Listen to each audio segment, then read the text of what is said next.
Almost every morning, the smoke can be seen rising from the Gazan horizon as the onslaught continues. Israel strikes and kills in several areas across the Strip, including in the north in Jabalia, Barej camp in central Gaza, to the south in Khan Yunis. Telling the story from the ground is getting harder and harder. No foreign journalists have been allowed in. And this journalist says he and his colleagues are targeted, leaving no safe place to report from, while another says everything has affected Palestinian journalists. Fear, terror and the separation of Palestinian families have all played a role.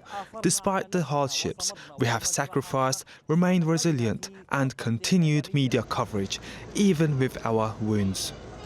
Since October 2023, 220 media workers have been killed by Israel.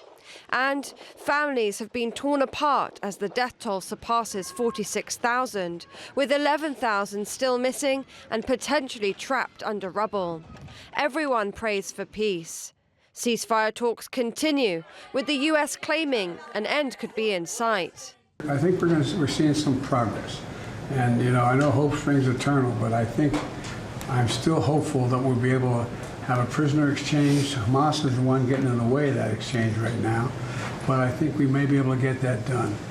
The US stands accused of hypocrisy.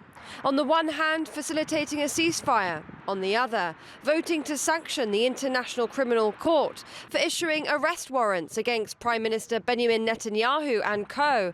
for crimes against humanity in Gaza. This is the reality of the humanitarian crisis. Hundreds of people scrambling for food to survive.